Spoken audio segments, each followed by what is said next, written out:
여기서 마무리하려고 하는데. 예? 어디? 협회 하십시오. 예. 우리 성창협 협회 네. 협회장이신가요? 예. 참으로 오래 기다렸습니다. 대한주택임대인협회 회장 성창협입니다. 저희는 뭐 주택임대인들이 모여서 있는 단체이기 때문에 임대차 시장 얘기를 임대인들이 임대인입니다. 네. 예, 임대차 시장 얘기 그리고 오늘은 그 중에서도 그 비아파트 임대 시장 얘기를 할 텐데 요약해서 예, 대통령님께서 많이 궁금해하신 부분 중에 답이 될 것들도 좀 있을 것 같습니다. 그래서 비아파트 시장이 지금 현재 가장 어려움을 겪고 있는 거는 당사자들은 모두 얘기하고 있는데 정책이나 전문가들 분들도 얘기를 좀 관가를 하시는 부분이 있습니다. 지금 비아파트 임대인들이 가장 힘들고 어려워하는 부분은 알파이자 오메가는 그 임대보증보험이라고 불리는 보증 가입에 대한 문제입니다. 그래서 우리가 전세 사기 사건이나 이런 것들 때문에 이제 전세 가입하거나 그러면 비아파트에서 반환 의무 보증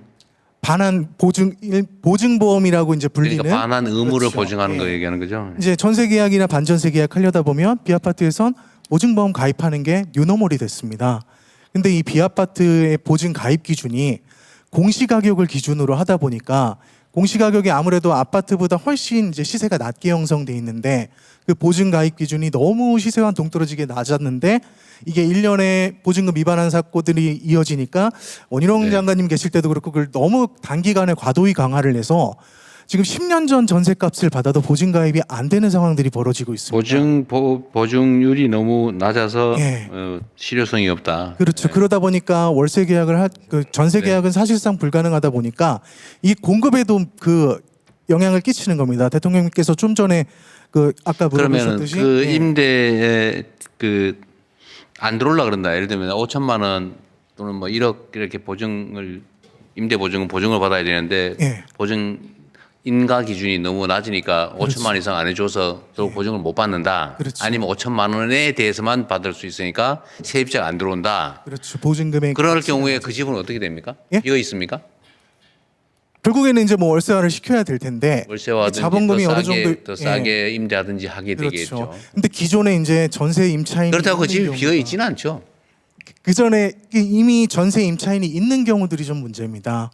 그래서 근데 신규 전세 계약은 안 그건 되다 보니까 이해했습니다. 반환이 힘들어져서 그래서 저희가 좀 부탁드리고 싶은 거는 이 주택 가격 기준이 비아파트는 아파트랑 다르게 보증을 좀 완화해 달라 그 말이죠. KB 시세나 아파트는 뭐 부동산원 시세 그러니까, 같이 예, 이런 예. 시세가 있지만 비아파트 시세 국토부에서 우리 네, 요새 알겠습니다. 얘기도 하신 것 다음 같은데. 얘기해 보십시오. 뭐 여러 개를 준비하시는 모양인데 예, 감사합니다. 거기 다 했어요?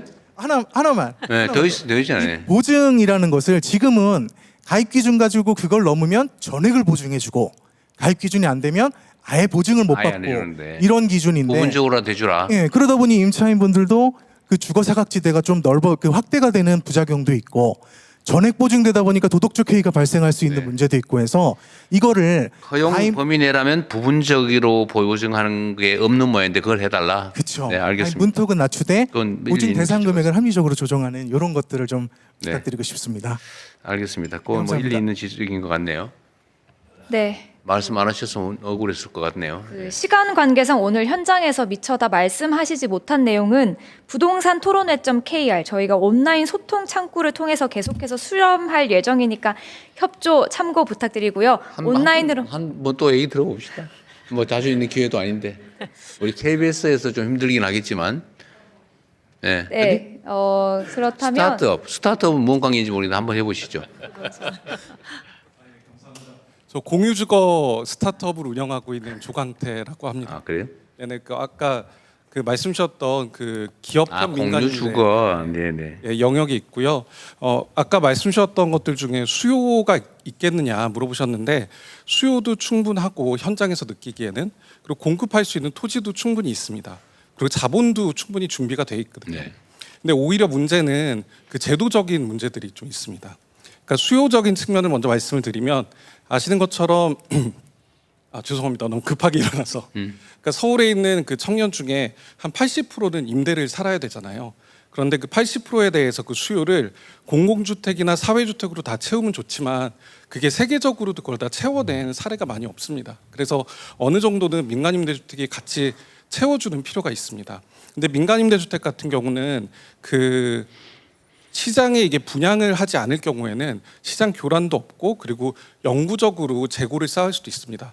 그리고 분양 사기나 전세 사기나 이런 게 원천적으로 불가능한 부분도 있습니다. 그런데 그 우리나라 같은 경우에는 그 민간 임대주택이 이제 공급을 하는 경우가 있는데 그 투기적으로 그냥 매입을 해서 하는 그런 임대주택 사업자랑 사실 동일시 되어 있습니다.